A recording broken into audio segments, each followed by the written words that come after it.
Olá, pessoal, tudo bem com vocês?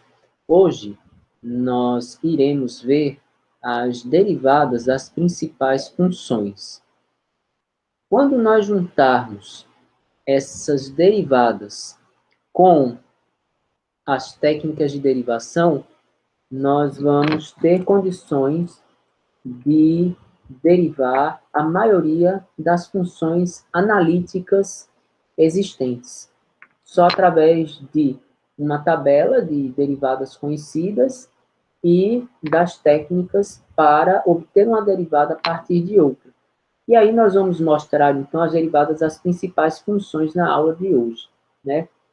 Primeiramente, um resultado bastante simples é que se C é um número real qualquer e f de x é igual a C, ou seja, temos uma função constante, a derivada é zero, e a derivada da função identidade é 1. Vamos à prova? De uma maneira geral, nós sempre vamos usar a definição de limite para provar a maioria das derivadas. Para a função constante, f de x igual a c, nós temos que a derivada da função num ponto A qualquer é o limite com x tendendo a A de fx menos f de A sobre x menos A.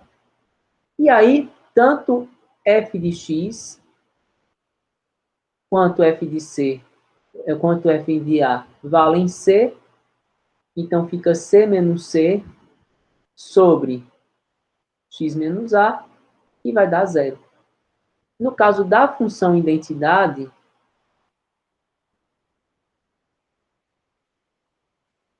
f' de A é o limite com x tendendo a A, de f de x, que é x, menos f de A, que é A, sobre x menos A.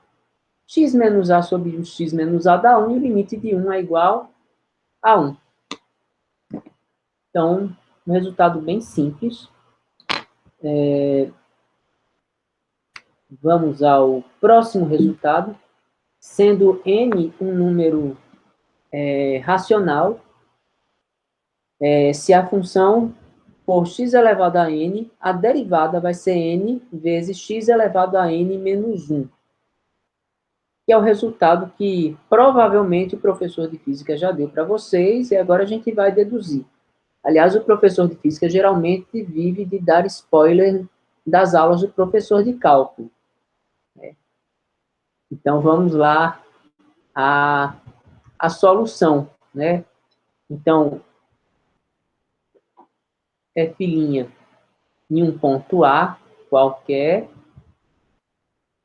é o limite com x tendendo a A de f de x menos f de A sobre x menos A, que é o limite com x tendendo a A de f de x é n,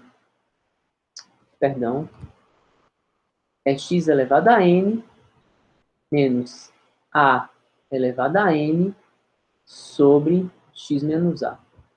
Nós vimos, há umas aulas atrás, que esse x elevado a n menos a elevado a n, e aí nós vamos lembrar que esse caso é um caso particular, essa prova é um caso particular em que n é um número natural e que depois nós podemos expandir esse resultado com base nas operações.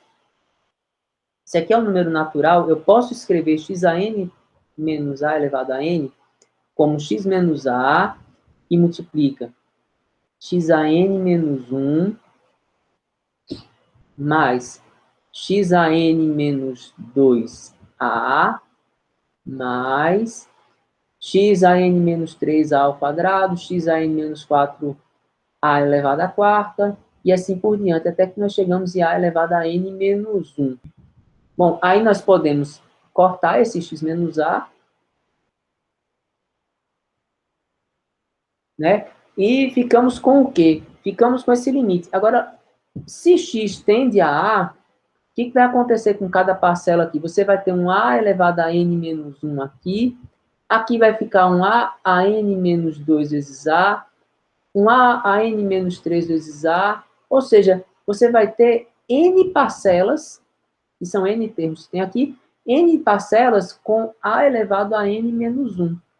Então, nós podemos dizer que f' de a é igual a n vezes a n menos 1. E se nós considerarmos que a é qualquer número real do domínio da função f, nós podemos dizer, então, que a derivada de f é nx elevado a n menos 1. A extensão desse caso para números racionais é feita com as regras e, enfim, depois nós vamos ter argumento suficiente para poder estender esse resultado. O nosso terceiro resultado, né, é a derivada da função exponencial. A derivada de e elevado a x é o próprio e elevado a x, né, e nós vamos fazer, no caso, a prova dessa afirmação. Então, eu posso escrever, né, que f' de x é o limite com h tendendo a zero de e elevado a x mais h menos e elevado a x sobre h. Esse e elevado a x mais h é igual a e elevado a x vezes e elevado a h. E aí eu posso colocar esse elevado a x em evidência. E aí vai sobrar um e elevado a h menos 1 sobre h. E aí, eu tenho que mostrar, no caso, esse limite. Que o limite de e elevado a x vai ser o próprio e elevado a x. Eu tenho que calcular esse limite aqui.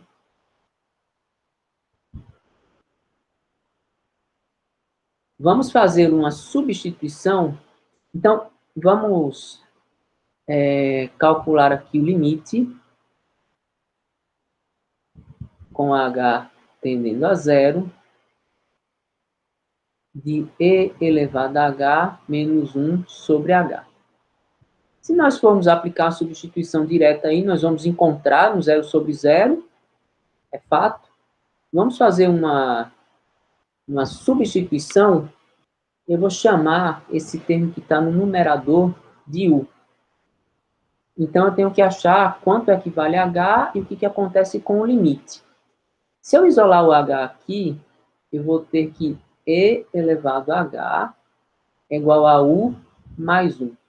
Então, o h vai ser o logaritmo de u mais 1. E quando h tende a zero, o u vai tender para e elevado a zero menos 1. Elevado a zero é 1, 1 menos 1, 0. Então, nós vamos trocar esse limite. Então, limite com u tendendo a zero de u sobre logaritmo neperiano de u mais 1. Posso levar esse u para o denominador como 1 sobre u. Bom, então nós temos limite de u sobre ln de u mais 1. Eu posso escrever esse u como 1 sobre u no denominador. E aí, quando eu tenho um número multiplicando o logaritmo, lembrando aquela propriedade de potência, a potência do logaritmo pode vir aqui para o coeficiente pode ir para a potência.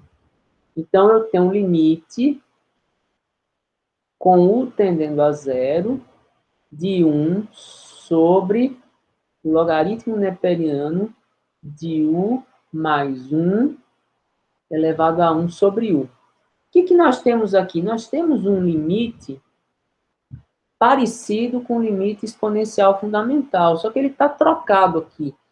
Ao invés de ter um 1 sobre u aqui dentro do parêntese, tem um 1 sobre u aqui fora. E quando U tende a zero, 1 sobre U pode tender a mais ou menos infinito. Então, o que a gente pode fazer, né, aqui? Eu posso fazer o seguinte. Se nós formos analisar ou fazer uma outra substituição de variável, né, vamos supor, eu tenho que avaliar limites laterais. Então, se eu considerar U tendendo a zero pela direita, e fizer um K igual a 1 sobre U, nós vamos ter um Q aqui? Nós vamos ter um limite com U tendendo a zero pela direita de 1 sobre ln de 1 mais 1 sobre U, perdão, 1 mais U elevado a 1 sobre U, pode ser escrito como limite. Se U tende a zero pela direita, K vai tender a infinito. K vai tender a infinito, e eu vou ter 1 sobre ln 1 mais 1 sobre K elevado a K. E aí, esse limite aqui vale E, ln de E vale 1, e aí nós temos que o limite todo vale 1. Se nós fizermos U tendendo a zero pela esquerda, e fizermos a mesma substituição, K igual a 1 sobre U, nós vamos ter a mesma situação aqui,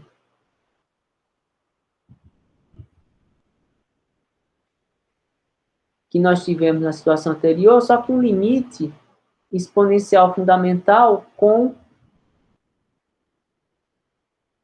o limite exponencial fundamental com K tendendo a menos infinito.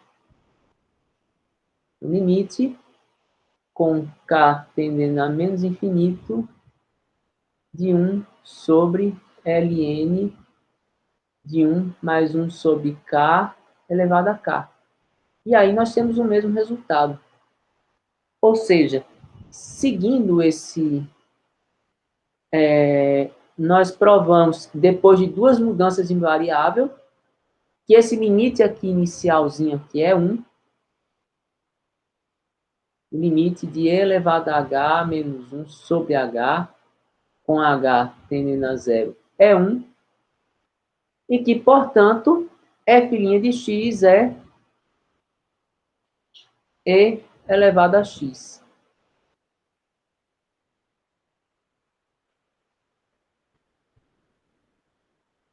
Como propriedades adicionais, né, se nós fizermos, ao invés de E elevado a x, A elevado a x, a derivada vai ser A elevado a x ln de A. Aqui é simplesmente uma mudança de base, é bem tranquilo para se fazer. E para a função inversa, ou seja, para o logaritmo de x, a derivada é 1 sobre x. Nós podemos fazer isso aí tranquilamente também.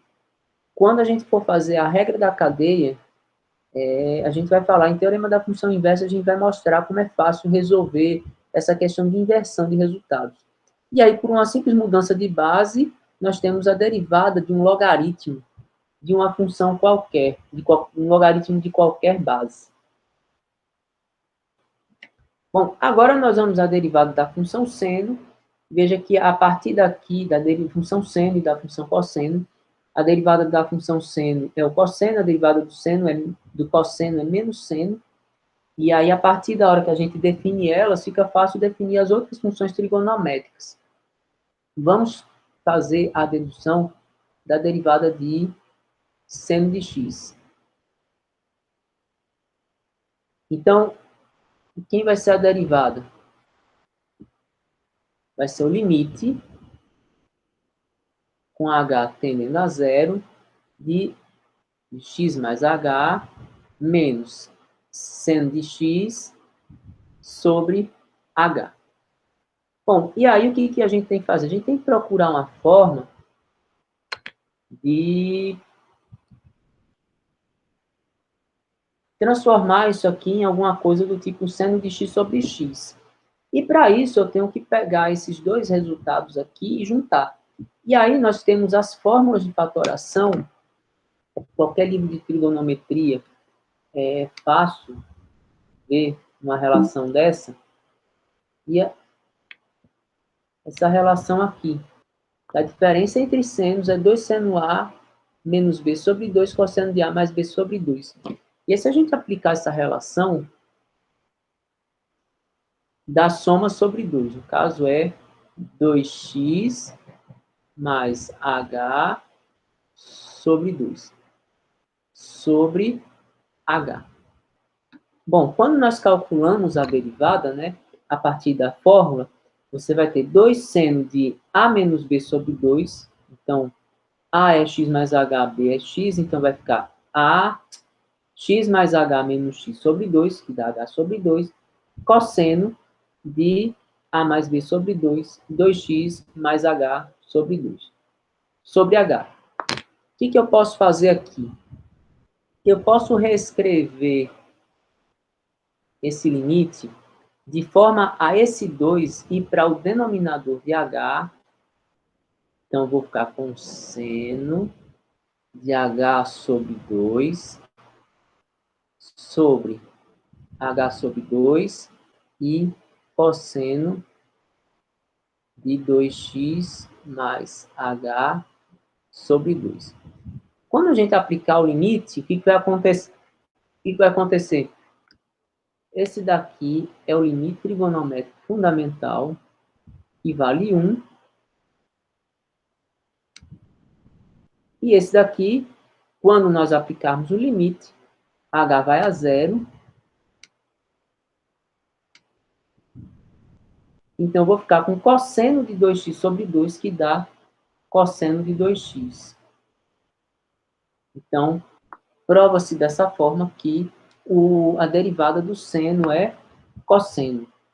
Então, basicamente, o que nós vimos hoje é uma lista de funções, né? A derivada da constante é 0, a derivada da função identidade é 1, a regra para derivar é a função potência, cai o expoente multiplicando, tira 1, a derivada da exponencial, a derivada de e elevado a x é e elevado a x, a derivada de logaritmo de x é 1 sobre x, a derivada de seno é cosseno, a derivada de cosseno é menos seno. Juntando essas informações com as técnicas de derivação, nós teremos condições de resolver qualquer derivada. Até logo.